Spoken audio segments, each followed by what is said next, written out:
Dr. Noel Husay, Laksamana. 89.5 My Subic Bay Radio. Hey, it's Thursday once again. Time for Konsulta Pang Medisina. Here is Dr. Noel Husay, Laksamana. Magandang umaga sa iyo, DJ Tom, at sa lahat ng ating mga friends na nakatune in ngayong umaga sa atin. Samahan nyo kami sa isang masayang kwentuhan tungkol sa ating kalusugan. Alright.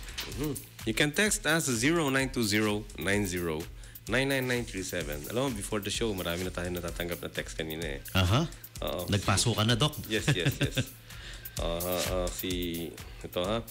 From Erlinda.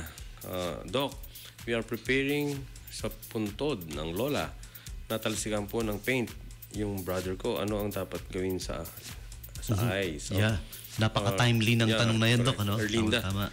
Alam mo, yung first thing na gagawin mo kapag nalagyan ng ganyan, ng paint or any chemical sa mata, wash ka agad with a clean running water.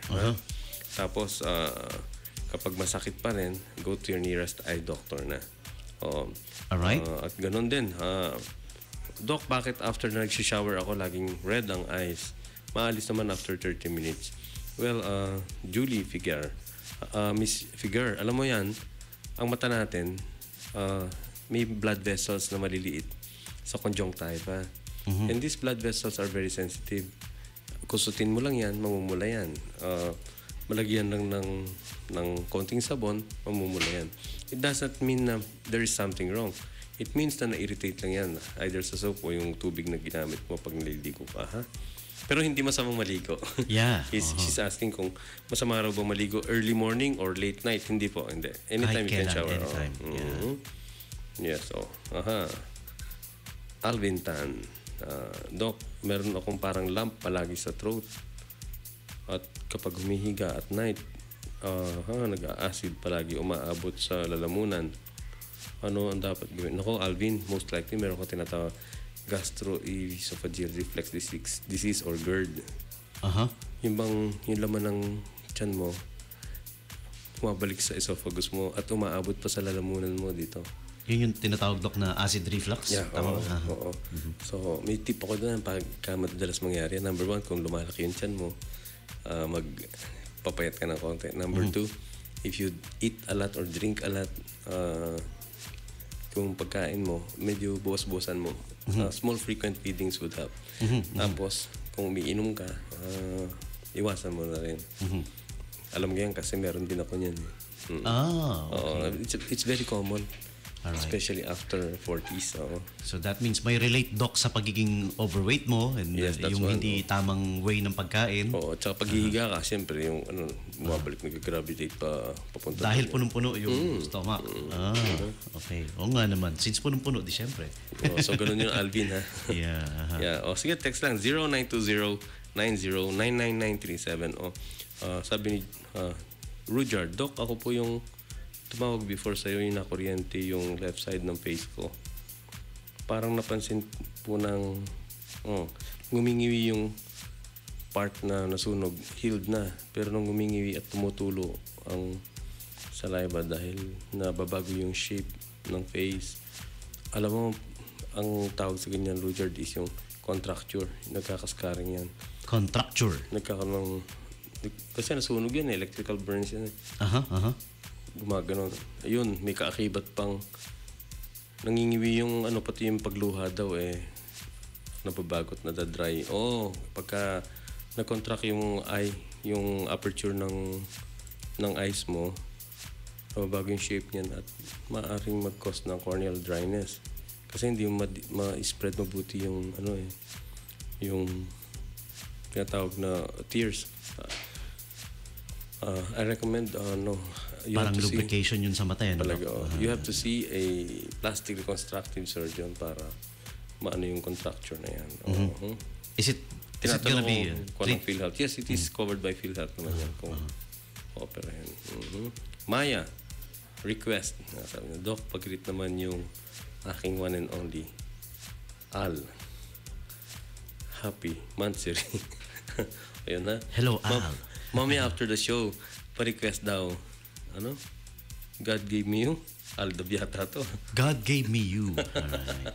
Mamaya, after ng program After nito. the show, sige, request kay Medical concerns muna tayo for Tommy now. G. Yeah. Good morning, Doc. Ask yung internal exam po. Ginagawa po ng OB yan. Some companies, they require na may general exam po. And yes, they require that. Some companies require that. Pati yung OB examination. A qualified OB will do that. Sila. At saka yung tinatawag na pap smear. Sila po yung mag-ano nun. Some companies, they require periodic examination sa mga employees nila. Ganon. It's not, kasi nag-worry daw siya parang, OA na raw. Hindi po OA yan. Kasama po sa yan. Kasama sa mga examinations. Doc, ilan ang maximum na time para makapag-computer at manood ng TV? Kasi baka ma-overuse ang mata. Lumabo pagtanda. Is it the main cause of cataract and grado? Ali, yung computers at saka TV, hindi nakakalabo ng mata yan. Hindi nakakasira ng eyes. Kanya lang, pagka ikaw ay nahook masyado dyan, or hindi ka na kumakain, hindi ka na tumatayo, or pag hindi ka na umiihi, ay maaari masira ang katawan mo. Yun. Doon yun mag-uumpisa. And a lot of times, yung iba nasisira yung schedule, nasisira yung... Yeah. Dahil nahook na eh. Nahook na, Hindi na makatayo, no, Doc? Ito si Diego. Doc, nakatatlong balik na po kami sa clinic ninyo. Ang sabi ng assistant, hindi pa raw po na-aprobahan ang PhilHealth ng nanay ko for surgery. May PhilHealth naman. Why so? Ganon. Hindi na ba kino-cover ng PhilHealth? Dahil sabi nila, 50 lang ang limit. Diego, ang PhilHealth kasi nagbigay ng memorandum na 50 lang ang pwedeng operahin ng isang doktor sa isang buwan, which is unfair. At in fact, we are trying to make an appeal sa PhilHealth na tanggalin yung provision na yon. 50 lang, Doc, ang... Isang buwan. Sa isang buwan. Yours truly naman, I've been operating more than that even before pa. Per month. So, ibig sabihin per doctor, halimbawa kayo po, no? Hanggang 50 lang, nilimitahan kayo hanggang 50 per so month. all the rest, yung mga inoperahan ko beyond that, hindi na-enjoy yung benefit nila sa PhilHealth. So they have to pay extra for that. So, ganun yun. Diego, pasensya na. If you really want to use your PhilHealth, yung para sa mama mo, then you have to wait na ma-approve ng PhilHealth. Kanya lang, siyempre, ang dami natin inandun sa International Eye Center. We really have to wait. Now, don't worry, we are trying to make an appeal. And maybe next week, I will try to invite a resource person, maraming nalalaman tungkol dito. So, he can explain further kung yung pros and cons nito at saka bakit may ganun yung sa PhilHealth na yan. I'd like to greet Attorney Larry Gadon. Remember the name, Larry Gadon. Pakahusay na abogado niyan. Yeah. Abogadong di Campana. Hindi di Campanilla. Hindi Campanilla, Campana. Kasi siya naging medical director sa HR department ng UST for so long. Okay. Tapos naging director din sa isang hospital, I think Perpetual sa Manila. Tapos naging director din sa isang ambulatory healthcare center sa Manila din for the longest time. So, marami siyang experience. At ngayon dito, isa siya sa mga member ng board of director natin sa Our Lady of Lourdes International Medical Center. Okay. At minsan i-guest natin dito. That would be nice, Doc. Para maano natin, para may paliwanag. Kagaya ng mga concerns nila, Diego. Yeah, pero PhilHealth accredited po tayo. And we just try to follow the memo and advice ng PhilHealth. Kasi under tayo sa kanila, syempre. Jacqueline, Doc, is it true that using LED light is less healthy than using fluorescent incandescent light sa bahay? Please enlighten. LED light. Yeah, LED stands for light emitting diode. These are diodes na they instead of using so much energy to produce heat and light, majority ng energy is light lang. So, mas matipid yun. Yung ano mo, yung Jackie, yung idea mo yan is not valid. Hindi totoo yan. LED light are as good or as safe as yung mga fluorescent lights sa mata. Hindi naman nakakasira ng mata yan. Kung yung ginagamit mong ambient lighting sa ano, in fact, mas matipid yan. Mas matipid pa nga ho eh. Yeah. Merong mga LED bulbs na as low as 1 watt. Yes. 1 watt lang. Dati akala ko nga matipid na yung 18 watts, 12 watts. They will come up with 1 watt pa pala. 2, 3, 4. Sa Lourdes pinalitan namin ng 20 watts yung 1,000 watts namin dati. See? From 1,000. From 1,000 to 20. Yung spotlight sa labas. Diba? Yeah. Ang laking bagay po nun. So, safe naman po yun. Yeah. Si Anlu. Sabi ni Doc, nag-deliver po ako ng baby 3 months ago. Nung nanganak ako, nagkaroon po ng red yung spot sa left eye. After a month naman nawala. Sabi ng doktor, SCH. Anong ibig sabihin ng SCH na yun? That's subconjunctival hemorrhage. Anlu. Yeah. Ano kayang pangalan ng asawa nito? Siguro si Pete. Pete. Anlu Pete. Anlu Pete. Si Anlu no? Oo nga naman. Ito naman from... Kung napangasawa niya sana si Brad, Anlu si Pete. Brad Pitt. Kung pwede. napangasawa niya sana, Doc, no? Siya si Anlu Pete. Si Anlu Pete, oo. Si Mark.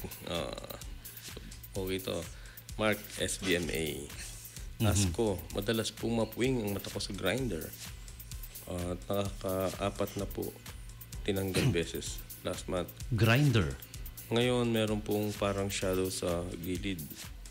Maalis pa ba ito? Nako, Mark, pagka tumama yung beruta, yung metal fragments sa gitna at nag-cause ng scarring along the visual axis, Aray. may labo na yan. Naku. Hindi na maalis yun. So, the best thing to do is avoid na matalsikan ka ng metal fragments from grinder or yung mga metal chips when you're working. So, the moment you enter your shop, dapat nakagagals na yung eyes mo. Wala sa ulo yung goggles. Iba kasi yung iba sinusuot lang sa ulo. No? Tapos, di ba, Doc, sa mga ganyang industrial workplace area, di ba dapat required yung yung parang fountain na may dalawang ang tawag doon? May dalawang nozzle na lumalabas yung tubig kung saan pwede mo itapat yung dalawang mata mo kaliwat kanan nakatutok. ganun pala. May ganun. Dapat may mga ganun, di ba, Doc? Pinapa-implement dapat yun sa mga ganyang industrial Pwede siguro workplace. Or kung wala at least yung running water from the faucet. Clean running water. Kasi dati dito sa SRF may nakita ako when this was still the SRF ng US What is SRF? Navy Ship Repair Facility Okay. dito sa area natin. Emergency wash. Meron silang in every station merong ganun na fountain, dalawang ganun. Nung una akala ko bata pa ako weird tong drinking fountain na to, dalawa pero nagsasalubong, sabi ko. Yung pala para sa mata pala yun, para in case na it's really helpful dahil kung ganung cases ayun na kagad nandoon na kagad yung first aid Ika nga do not drink for your eyes only. For your eyes only. Tanong pa ni Mark, sabi ano daw magandang exercise para manatiling any exercise. Yung mata kasi hindi naman kailangan exercise yan kasi the moment you wake up, your eyes are at work, and even while you're sleeping, the eye muscles are working so yung exercise mo na lang yung katawan mo. Natandaan ko tuloy, speaking of exercise, may kaibigan ako, ang pangalan niya Mark. Okay. Nagja-jogging siya sa Balite Drive. Narinig ko namin Balite na yan. Balite Drive, yeah. At sabi nila, alam mo na yun, it's quite famous. The horror stories sa Balite. So he was jogging mga 6 p.m. Padilim na dumidilim na. So while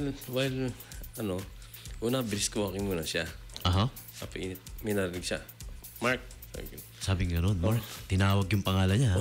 Siya. Pero there's no one around. Walang tao. Walang tao. Lakad. Mark. Gumanon ulit. Tinawag ulit. Bumilis yung lakad niya. Kinig. Mark. Gumaganon. Mark. Gumaganon. Bumibilis yung tawag. Tumawag na. Takbo na. Maya tumatakbo na. Kasi tumatalikod siya. Wala siya talaga makikita ng tao. Walang tao. Dumalas. Mark. Gumaganon.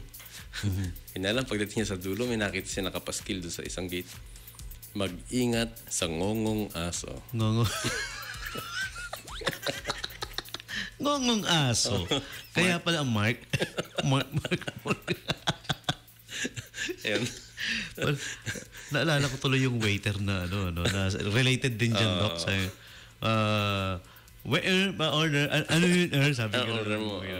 Niloko mo, hindi lang, tinawag siya ng ibang customer na normal. Waiter, order, ano po yun, ma'am? Sabi narinig ngayon nung, kala ko ba, niloko mo. Hindi, siya po niloko, kaya maingay.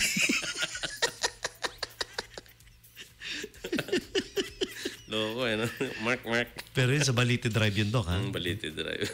Mapadaan nga dyan at hanapin ko yung asong yan. Hanapin ko yung asong yan, lulukuhin ko rin. Tsaka naalala ko rin, Doc, since tinanong rin ni si Mark ba yun, yung nag-text, tinanong niya rin kung anong maganda exercise sa mata. Naalala ko sabi niyo, laging titingin sa maganda, di ba? Correct. Kasama yon. Kasi it's hindi pleasant. man exercise, pero yeah. Sabi niya, it's pleasant for the eyes. No, it's pleasant for the brain. Yeah. Parang, ito, nag-text ulit si Anlo. Sabi niya, Doc, yung pong mga colors na maganda sa eyes, is it true na ang green ay nakakapagpa-refresh and healthy?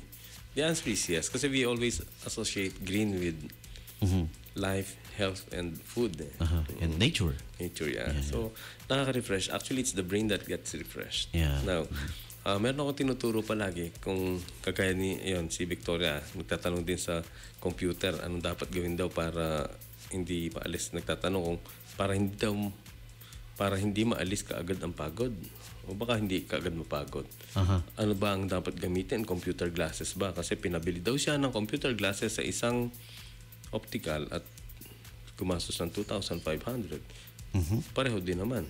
Wala namang grado. Hindi necessary mga computer glasses na yan unless meron kang grado. Meron kang hyperopia, meron kang astigmatism or presbyopia. Kung wala kang grado, hindi naman kailangan.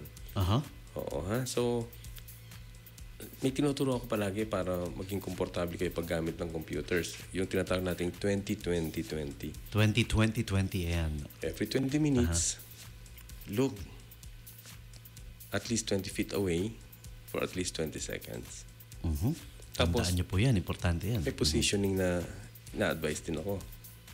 Your knee should be perpendicular to the ground, yung right angles palagi. Okay. Your feet should be on the floor and your back, your spine should be straight perpendicular din sa ground para hindi ka mapagod kaagad.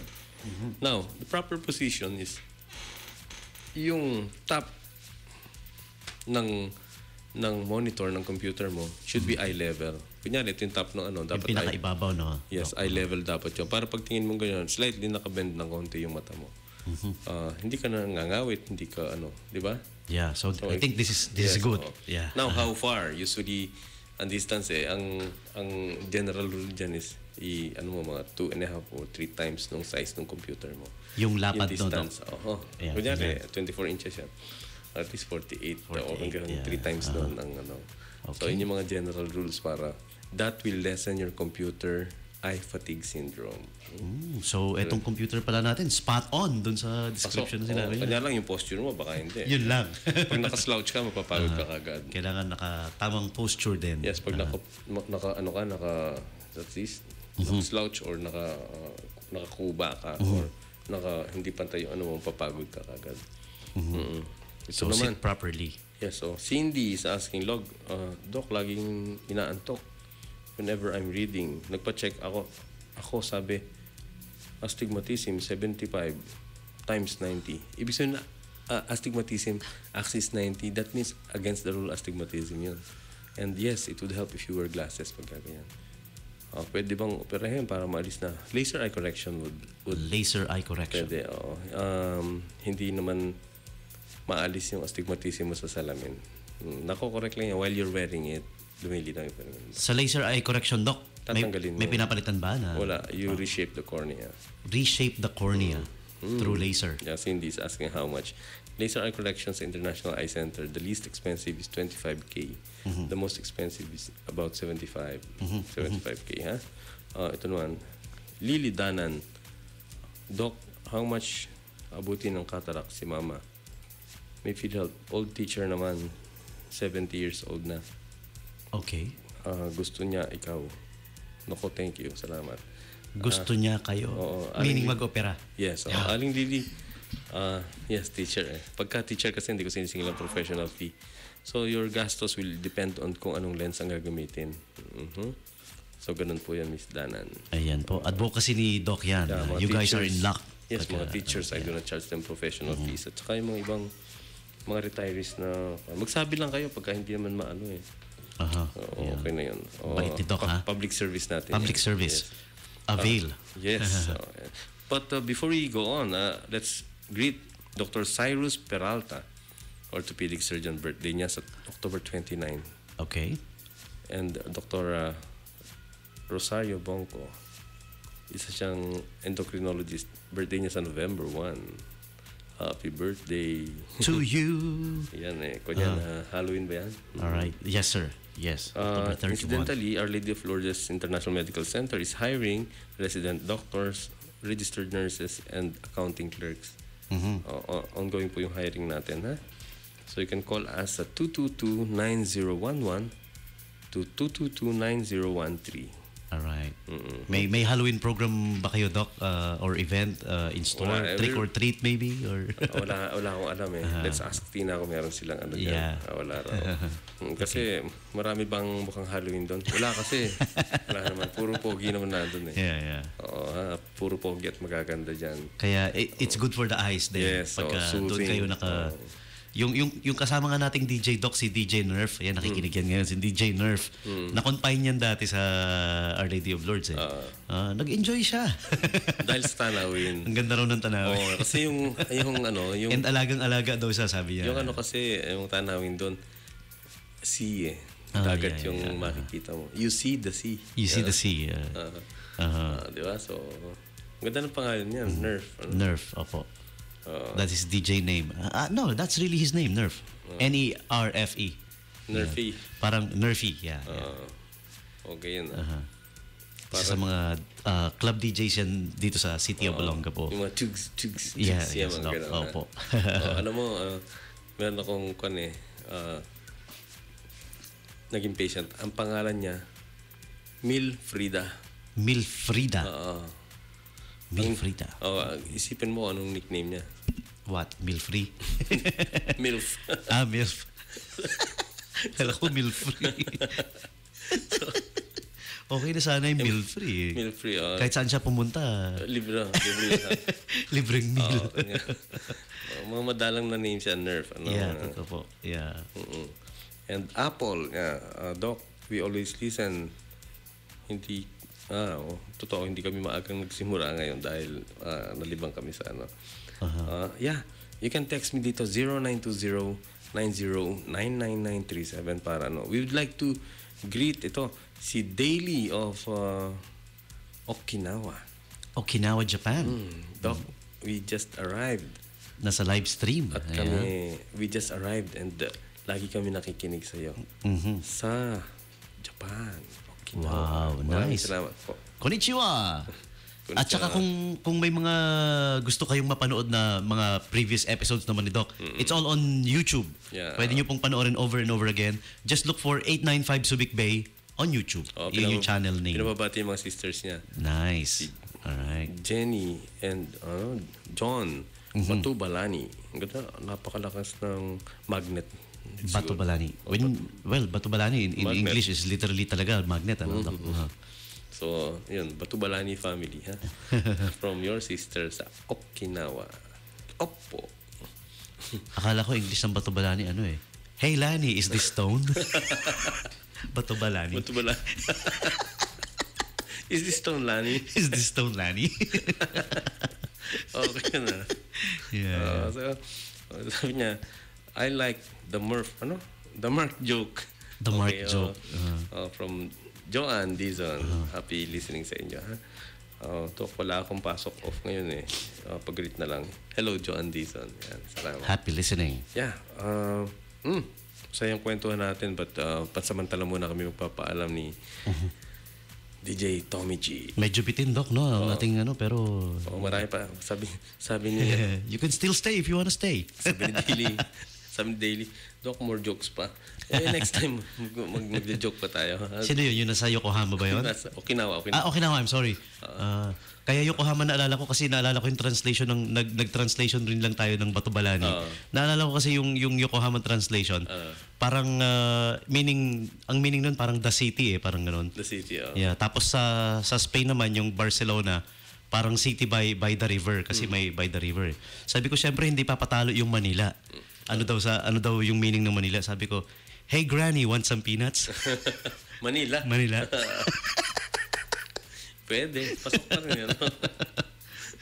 Yung Pampanga, nasa Pampang yan nasa river. Hindi yan joke, Doc. Ito yan. True kaya Pampanga. Yeah, mga true storytelling alay yan. True storytelling alay. Sabi niya, Doc, I heard you last week this is CLTV. Sa other show sa... CLTV. Every week din kayo doon, Doc? Yeah, Fridays naman doon. Fridays, nice yung show mo. Akala ko Rise Samhi, Noel Husay Laksamana show. Pinalitan yun ang show, yung title ng show kasi parang audio magazine, parang radio magazine. Parang radio, magazine show. Yeah, it's lahat ng bagay tungkol sa nag-start yan buhay-buhay nag-start yan tungkol sa ice. Kanya lang lagi ko sinasabi doon, walang saysay ang malinaw na paningin kung malabo naman ang iyong pananaw. So inaayos natin yan. And there are so many historical facts that we try to, or historical myths that we try to demystify or debunk or straighten. Ay, ang dami sa Pilipino. Ang dami. Lalo na yung pamahiin, Diyos mio. Tapos, lalo na nauso yung mga palabas na General Luna, Andres Bonifacio, o nababago yung pananaw natin sa history. Yun lang, after 100 years. So, there are some historical events na, or historical myth na tinutuwid natin. And maybe one time we can sit here and we can invite some friends who can who are authorities sa mga ganitong bagay na may share din natin dito. Catch that every Friday sa ang radio station rin, Doc? 95.1 RW FM sa San Fernando, Pampanga. May pagka-similar sa Morning Brew radio show dito, Doc. Maabot dito yun. Ganyan din yung mga pinag-uusapan nun. We talk about the myths, parang magazine show din. Yeah, ganoon. Pagkatapos natin, ayun ang susunod, 10 o'clock. It's a fun show. So, abangan natin to. Abangan natin itong Morning Brew ngayon. With DJ Ron usually. Actually, it's the program of DJ Ron, yung ating head ng Media Productions Department. Kaya lang busy na siya sa MPD, kaya iniwan muna sa akin. Alam mo, may friend ako, he was trying to do a survey sa mga listeners dito sa sabi niya, at least 5,000 to 10,000 household. Bakit ang laki naman ang range? Kasi yun daw ang estimates nila. Don't be the base. Sa nakikinig sa atin. Okay. Tapos, about 2,500 live streamers. Tama naman, di ba? Pasok tayo sa... We play around 2,000, 3,000 sometimes. Pasok yung estimates nila. Depende pa kung may live streaming tayo ng special event like the Mardi Gras and other events dito. Inaabangan talaga ng mga nasa abroad. Ang daming nagpapasukan, Doc. Marami tayong mga expats na nakikinig dyan. And I don't know how they do this survey, pero ang galing. That's nice. Ginagamit din sila ng mga political survey. Yeah, they need it. Basta sana sa darating na eleksyon, mapayapa, at hanggang Saturday na lang yata yung registration. Yeah, this katapusan, October 31. Last day. So, yun. Pansamantala muna kaming magpapaalam ni DJ Tommy G. Yeah, pasensya na po. Bitin yung masayang usapan, pero susunod. Doc has to go. Ako po ang inyong lingkod, Dr. Noel Husay Laksamana. You can text me 0920-90-99937. Magandang umaga and God bless po. 89.5 My Super K Radio Worldwide. Consulta pang-medicina. Consulta pang-medicina. Is brought to you by Our Lady of Lourdes International Medical Center. Subic Band for the best music mix that keeps you to your radio. This is PBS, the Philippine Broadcasting Service, jointly owned and operated by the national government and Subic Bay Metropolitan Authority. This is where you find news and entertainment with a wide variety of music. 89.5 FM, My Subic Bay Radio. Subic